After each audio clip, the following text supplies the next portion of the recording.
Olá, estudante! O resumo de hoje é sobre o livro Os 7 Saberes Necessários à Educação do Futuro, de Edgar Morin. Se você gostou do assunto, se inscreve no canal e assiste esse vídeo até o fim. Em 1998, as edições Unesco Brasil editou Educação, um Tesouro a Descobrir, relatório da Comissão Internacional sobre a Educação para o Século XXI, coordenado por Jacques Delors. Nesse relatório foram estabelecidos 4 pilares da educação contemporânea: aprender a ser, a conhecer, a fazer e a conviver. Aqui vou falar bem resumido que é cada um, mas se você quiser saber mais, o link vai estar na descrição. Aprender a ser é sobre o desenvolvimento do ser humano como um todo, ele ser apto a pensar de forma crítica e autônoma. Aprender a conhecer é estar em constante aprendizagem, ter a capacidade de sempre se renovar. Aprender a fazer é ter o conhecimento teórico, mas também o prático, ou seja, se profissionalizar. E aprender a conviver é saber conviver em comunidade, aceitar as diferenças, respeitar. Então a Unesco solicitou que Edgar Morin expusesse suas ideias sobre a educação do futuro, e assim surgiu esse livro. Baseado no relatório Delors, Morin chegou à conclusão de que há 7 saberes que toda a sociedade devia aprender. Esses saberes são divididos em capítulos no livro e cada capítulo vai falar um pouquinho sobre cada um. Para você que está curioso para saber quais são esses saberes, aqui vai. As cegueiras do conhecimento, o erro e a ilusão. Os princípios do conhecimento pertinente, ensinar a condição humana, ensinar a identidade terrena, enfrentar as incertezas, ensinar a compreensão e a ética do gênero humano. Mas decorar isso não vai te ajudar muito na sua prova. No concurso, não vai perguntar qual é o 5º saber necessário à educação do futuro. Você vai precisar entender tudo isso e como isso pode se encaixar na nossa sociedade enquanto Brasil e enquanto planeta Terra. O livro é bem objetivo, dividido em 7 capítulos que explicam a lógica de Morin ao colocar aquele conhecimento como necessário à educação do futuro. Capítulo 1. As cegueiras do conhecimento, o erro e a ilusão. Esse foi o conhecimento que eu tive mais dificuldade de entender, porque fala de intelecto, razão, ilusão. Na minha compreensão, trata-se de aceitar que nenhum conhecimento é absoluto. Segundo o autor, não há conhecimento que esteja em algum grau ameaçado pelo erro ou pela ilusão. Isso porque existem erros de percepção. No livro fala sobre a percepção dos nossos sentidos, que é fácil imaginar quando lembramos a ilusão de ótica, por exemplo. Ou seja, não podemos nem confiar nos próprios olhos. Mas tem um erro de percepção no sentido de como percebemos uma situação. Quantas vezes não acontece de alguém falar uma coisa e outro se ressentir, aí fala, você disse isso, e a outra fala, mas não foi nesse sentido, ou não foi isso que eu quis dizer. Nesse último caso, as emoções influenciam nossos pensamentos e multiplicam as chances de erro. Morin diz, nenhuma teoria científica está imune para sempre contra o erro. E o avanço tecnológico veio revelar alguns erros, por exemplo, a criação do microscópio. Quem ia imaginar antigamente que existia seres que não podiam ser vistos? Então, até aquele momento antes da criação do microscópio, existia uma verdade de que as pessoas estavam doentes por determinado motivo, e a partir da criação do microscópio é que se descobriu uma outra verdade. Tudo aquilo que acreditava-se antes ruiu. Nesse capítulo, Morin cita várias coisas que influenciam para que o conhecimento não seja 100% verdadeiro para sempre. Diz que tem os erros mentais que envolvem o real e imaginário. Por exemplo, quantas pessoas não juram ter visto lobisomem, saci? Nossa memória também é grande fonte de erros. Isso se comprova só de você pensar na sua casa de infância. Na sua memória você guarda a imagem da sua casa, do quintal, dos móveis, tudo de um jeito. Mas confere aí com os seus pais se as suas informações estão certas. Com certeza você vai jurar que, sei lá, o sofá era vermelho e a sua mãe vai dizer que eles nunca tiveram um sofá dessa cor. Capítulo 2. Os princípios do conhecimento pertinente. Aqui Morin fala sobre contexto, sobre globalização, ou o termo usado por ele sobre era planetária. A questão de situar os conhecimentos ao contexto atual, onde as informações estão interligadas. Coisas que acontecem lá no Japão influenciam nossa vida aqui no Brasil. Enfim, o mundo não está dividido em cidades, países, continentes totalmente isolados e independentes. As distâncias diminuíram, as pessoas têm mais acesso à informação e a internet e as formas de acesso a ela só crescem. Então o problema é como ter acesso às informações sobre o mundo e como ter a possibilidade de articulá-las e organizá-las. Como perceber o contexto global, a relação entre partes e todo. Então, a educação deve desenvolver a aptidão para organizar o conhecimento. Nesse capítulo, ele se aprofunda nesse tema, dizendo que esse é um problema universal, porque as realidades ou problemas estão cada vez multidisciplinares, transversais, multidimensionais, globais e planetários. Esses são termos que você pode associar à obra de Morin. E quando os saberes são desunidos, não se considera o contexto, o global, o multidimensional e o complexo. Ele usa esses termos e nos explica por quê. Porque ele considera o contexto como um sentido ao conhecimento. Não adianta ter o conhecimento de forma isolada, às vezes é insuficiente.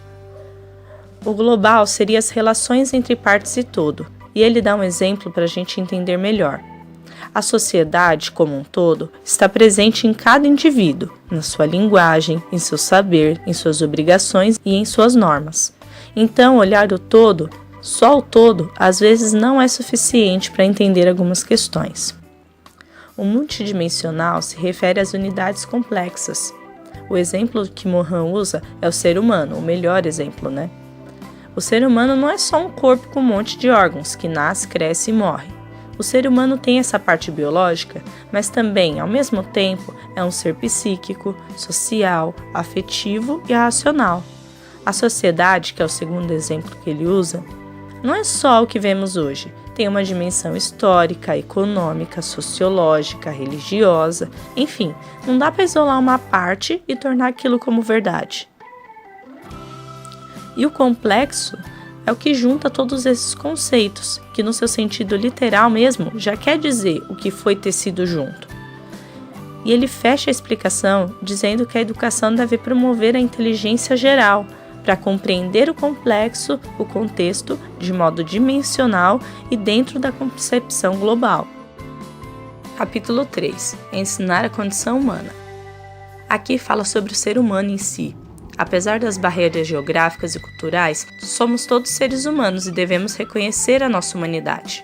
Isso me faz pensar sobre a xenofobia, que não tem por que julgar ou desprezar alguém por sua localidade. Apesar de toda a complexidade vista no capítulo anterior, é só um ser humano ali na sua frente que só quer ser feliz como você. Nesse capítulo entram termos muito característicos da obra também, que são a era planetária, condição cósmica, que referem-se ao planeta e ao espaço, ao cosmos, né? Fala da condição terrena, ao fato de vivermos todos na Terra e que por isso adquirimos uma identidade terrena. Mas ao mesmo tempo que somos todos iguais no sentido biológico, somos diferentes na cultura, e Morin chama isso de unidualidade. E ele fecha o raciocínio desse capítulo lá na página 55 dizendo: cabe à educação do futuro cuidar para que a ideia de unidade não apague a ideia de diversidade, e que a ideia de diversidade não apague a ideia de unidade. Se você parar para pensar, é bem complexo, mas isso é muito verdade. Então tem toda essa característica de que somos todos seres humanos, mas também temos as nossas diferenças que precisam ser vistas e respeitadas. Mas isso não apaga a nossa essência, o nosso ser, a nossa humanidade. Tudo isso tem que ser levado em consideração. Capítulo 4. Ensinar a identidade terrena. Nesse ponto, esses termos usados por Morin já vão se tornando mais familiares. Mas essa identidade terrena desse capítulo nos leva a refletir por outro ângulo. Morin já começa com a afirmação: é preciso que compreendam tanto a condição humana no mundo como a condição no mundo humano, que ao longo da história moderna se tornou condição da era planetária. E aqui o assunto se torna a evolução das telecomunicações, da internet, de toda essa informação que nos rodeia. Mas para entender de onde surgiu tudo isso, é preciso olhar para a história do mundo. E ele faz um retrospecto para o surgimento dos primeiros humanos, do Homo sapiens, da diáspora dos povos antigos. E colocando assim em ordem cronológica, não faz tanto tempo assim. ele fecha com: o mundo se torna cada vez mais um todo. Por esse motivo, precisamos desenvolver tanto a identidade terrena, como citada nos capítulos anteriores, quanto a consciência terrena. Ele conclui dizendo que temos que aprender a estar aqui no planeta, aprender a viver, a dividir, comunicar, desenvolver uma consciência ecológica e educar a próxima geração para desenvolver essa consciência também. Capítulo 5. Enfrentar as incertezas. Parece repetitivo, já que já foi falado no primeiro capítulo sobre o conhecimento não ser questionável. Mas nesse capítulo, o foco é saber lidar com essas incertezas, estar pronto para o inesperado, ter a precaução, mas também a resiliência. Tem uma frase nesse capítulo que coincidiu muito bem com algo que aconteceu recentemente. A frase é: não existem apenas inovações e criações, existem também destruições. Essas podem trazer novos desenvolvimentos. E quando eu fiz o resumo, o incêndio lá no Museu do Rio de Janeiro estava bem recente, e isso nos faz refletir que essa frase é muito verdade. Foi uma grande tragédia, mas com certeza novos sistemas de segurança, restauração vão surgir e o mundo inteiro se comoveu, alguns países notificaram, lamentaram, assim como aconteceu com a Catedral de Notre Dame. Enfim, 19 anos depois e o livro ainda continua sendo muito atual. Por isso ainda é cobrado nos concursos. Voltando ao resumo, temos que ensinar as crianças a lidarem com a incerteza, com a frustração e com o risco da incerteza. Afinal, toda decisão, toda escolha é uma aposta e não podemos prever tudo, principalmente a longo prazo. Capítulo 6. Ensinar a compreensão. E esse capítulo já começa com um tapa na cara. Educar para compreender a matemática ou uma disciplina determinada é uma coisa. Educar para a compreensão humana é outra. E temos que nos lembrar disso o tempo todo. Vamos formar cidadãos.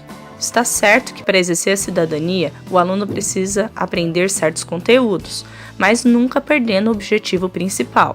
Compreender inclui ouvir e se colocar no lugar do outro. Depende de empatia, simpatia e generosidade.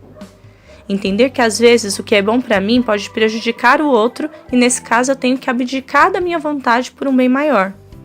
Isso é extremamente difícil. Dentro desse capítulo tem um subcapítulo intitulado Ética da Compreensão. E lá, Mohan cita que precisamos compreender de modo desinteressado, ou seja, sem esperar nada em troca. E é isso que a religião nos ensina. E falando em religião, mas no livro Mohan se refere mais à cultura, ele diz que as culturas devem aprender umas com as outras, está lá na página 102. Mas a gente pode trazer para a religião, porque também faz parte da diversidade, né? A cultura também inclui a religião. Enfim, precisamos compreender, aprender e respeitar. E capítulo 7, a ética do gênero humano. E o sétimo saber seria o que resume todos. E está tão bem explicado a partir da página 106 que eu não poderia falar para você de uma outra forma que não seja citando diretamente Mohan. Ele diz que a ética propriamente humana, o que ele chama de antropoética, é uma cadeia de 3 termos, que é o indivíduo, a sociedade e a espécie, de onde emerge nossa consciência humana. E essa é a base para ensinar a ética do futuro. Na primeira leitura também achei os termos muito difíceis, mas nada mais é do que ele fala o tempo todo sobre a complexidade de cada indivíduo, sobre a nossa cultura e a nossa sociedade, sobre nossos costumes e ideologias, e que tem coisas que são biológicas, próprias do ser humano. E essa ética, a antropoética, nos dá a missão antropológica do milênio, que é trabalhar para a humanização da humanidade, alcançar a unidade planetária, respeitar no outro ao mesmo tempo a diferença e a identidade, desenvolver a ética da solidariedade, desenvolver a ética da compreensão e ensinar a ética do gênero humano. É como se tivéssemos que salvar o mundo. É um fardo pesado, com resultados lentos, mas que no fundo da nossa consciência sabemos que é o nosso dever. Bom, foi isso que eu entendi desse livro. Se você leu e entendeu alguma outra coisa ou quer acrescentar algo, deixa aí nos comentários para enriquecer o nosso debate. E eu te vejo na próxima aula.